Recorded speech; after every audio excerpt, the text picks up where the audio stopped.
Now let's look at a scene about anger and agitation, a common problem in patients with dementia. A confused and disoriented patient can become upset and agitated very quickly. As you watch the scene, see if you can identify the ABCs of this situation. Then we'll figure out how to use the ABCs to help with care planning and treatment. Taking it. Somebody is taking my watch. What's wrong, Fred? Leave me alone. Somebody's taking my watch. I want to go home. I want to go home. If you don't take me home, I'm going to call the police. Fred, this is your home. It's not my home. You're lying to me. I want to go home. What were the ABCs of this situation? The B, behavior, was his screaming, accusing others of taking his belongings, and asking to be taken home. The A, antecedent, was Fred looking for his watch in the dresser. The C, consequence, was the caregiver's response, asking him what was wrong, trying to orient him, and explain that he was home. This was worth a try, but this time it didn't work. Let's look at a more successful way to handle this situation. And again, we'll discuss the ABCs. Somebody's taken my watch. Somebody must have taken it.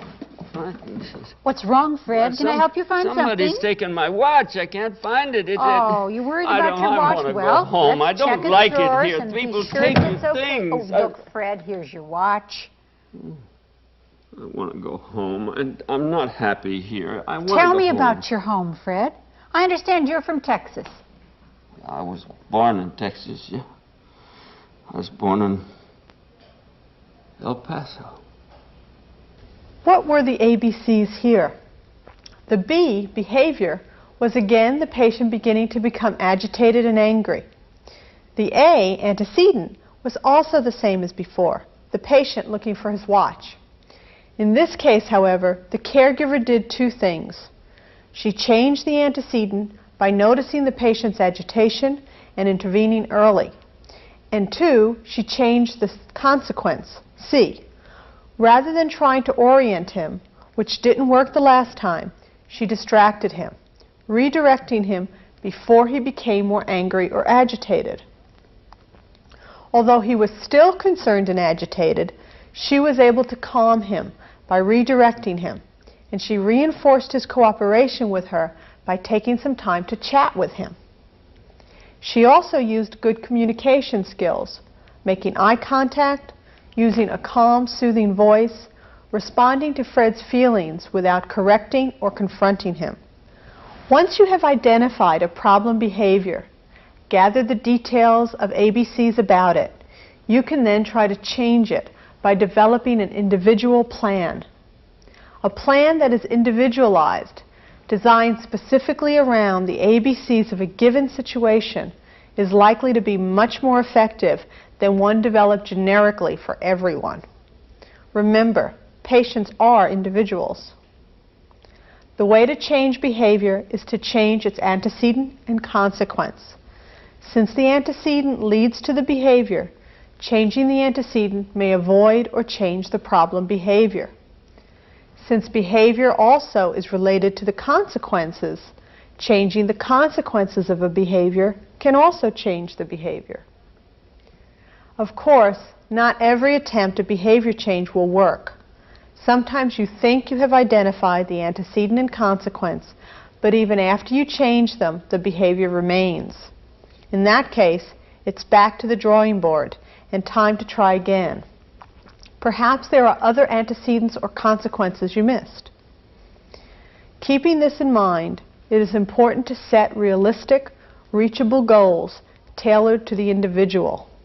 Divide your plan and goals into small, easy-to-do parts, and try to be creative when developing your individualized plan. Reward yourself and others for achieving the goals. Changing behavior can be very hard work for everybody involved. It's important for caregivers to reward themselves for their successes, no matter how small. What was once successful in changing behavior may no longer work over time. So it's important to continually evaluate and modify or change the plans if they're not working anymore. It is an ongoing process. Although throughout this series of tapes we will suggest specific things to do to manage problem behaviors, it is our goal to help you understand how behavior happens so you can develop your own plan for your own situation. Remember that for each situation you observe and want to change, the first step is to identify the behavior you will be working on, the antecedent to the behavior, and the consequences. Only then will you be able to identify a plan. Changing behavior isn't easy, but it is possible by using the ABC method of behavior management. In the next scene, we will be looking at another behavior that can be quite difficult to handle.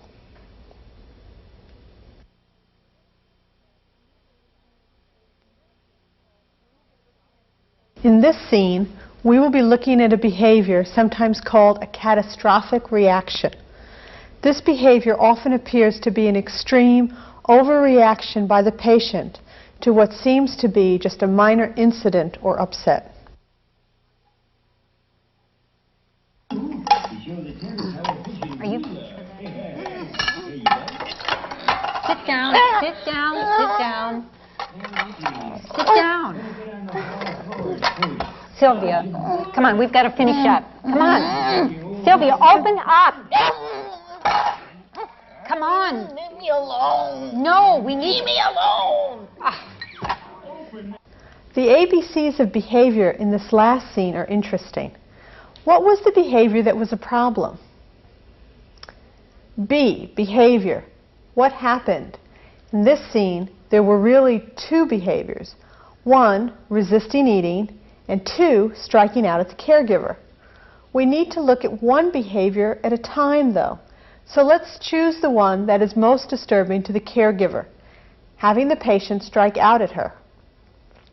The other behavior, not eating, is also very important, of course.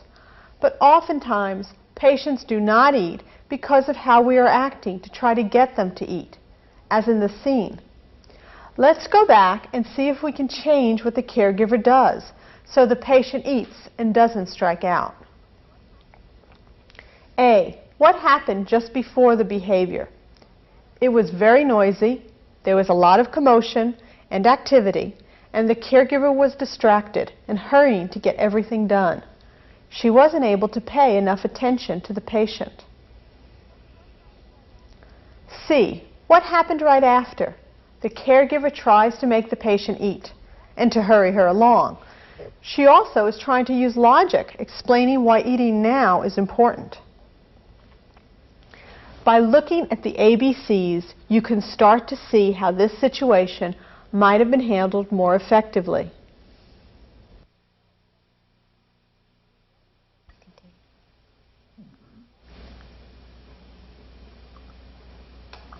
Good job. In order to avoid this catastrophic reaction, the caregiver has removed many of the earlier distractions. Notice the noise level is down. There isn't as much clutter on the table. And rather than hurrying, she's talking softly and calmly to the patient, reassuring her that everything is all right. Notice how the behavior has changed.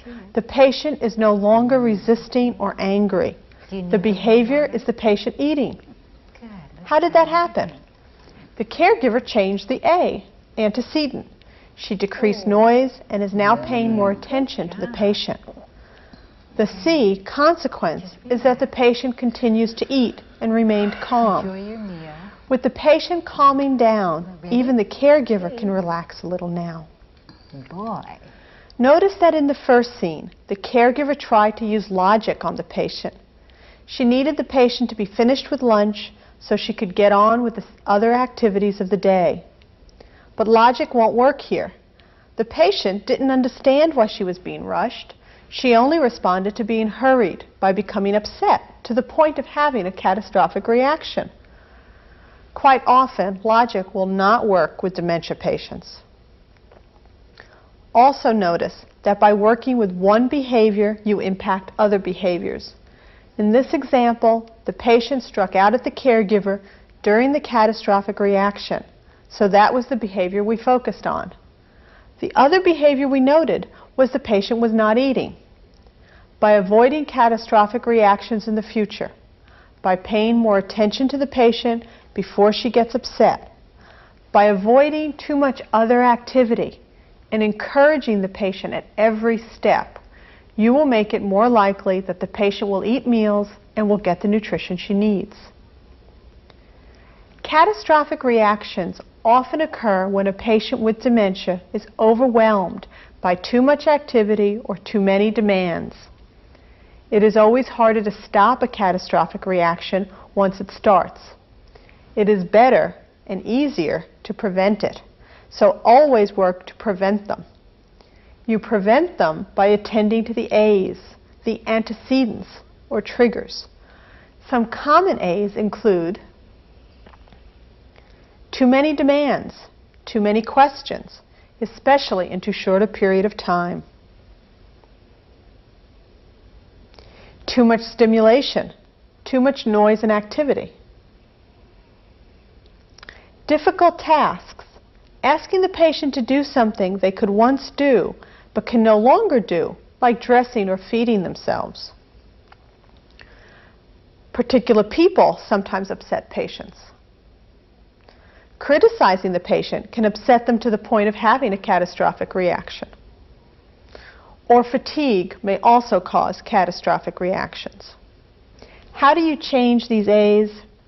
Preventive measures include speaking slowly and softly to the demented patient, making only one demand at a time, and seeing that each demand is met before moving on to the next.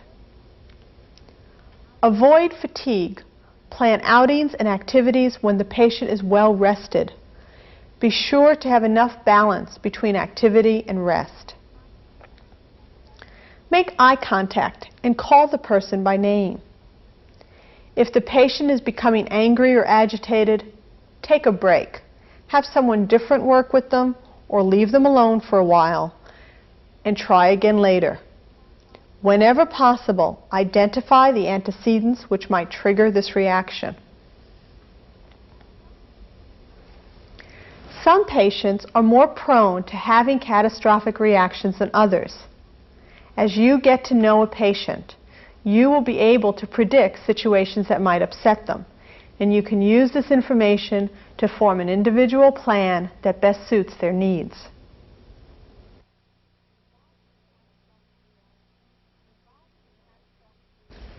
Resolving a catastrophic reaction focuses on C, the consequences or results of the behavior.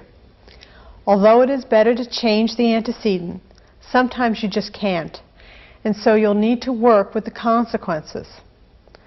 So, if a patient is screaming and lashing out, what can you do then? Soothe and empathize with the patient. Avoid criticizing their behavior. Remove them from the scene of conflict to a place that is quiet. Distract or redirect them. Use a favorite food or activity to accomplish this. At all times, avoid violence. If you need help, get it. Be sure patients do not have access to potential weapons. Avoiding a problem behavior is always the best solution. So if you can change the antecedent to avoid the behavior, you're fortunate. But if the problem you are working on has an antecedent that cannot be changed, you must work to change the consequences of the behavior. Consequences are very important because they are not only the result of a behavior, but play a role in whether that behavior will occur again. If, as a consequence of a behavior, the patient is rewarded with, for example, special attention, there is a good chance you will see that behavior again because the behavior, no matter how disturbing, had a consequence that rewarded the patient. In other words, your soothing, warm, kind reaction might be a reward and continue the problem behavior. It is true that in the short run, you may be encouraging the problem behavior, but it is your job to react to and respond to the patient, so you can't just ignore them. So continue to respond to them as needed, but try to prevent the problem from occurring by looking for the antecedents and changing them before the behavior occurs. Remember to pay attention and praise the patient when they are behaving well. Pay attention to the positive behaviors. If these positive behaviors get attention, they are also likely to be repeated. And when you do have to respond to a patient displaying a behavior problem, be kind, but keep your attentions to a minimum. This way, you can respond in a warm and kind way, but you will not as likely be encouraging more of the same problem behavior. In the tapes that follow, we will show you other difficult behaviors and how these behaviors can be observed, broken down into ABCs, and changed.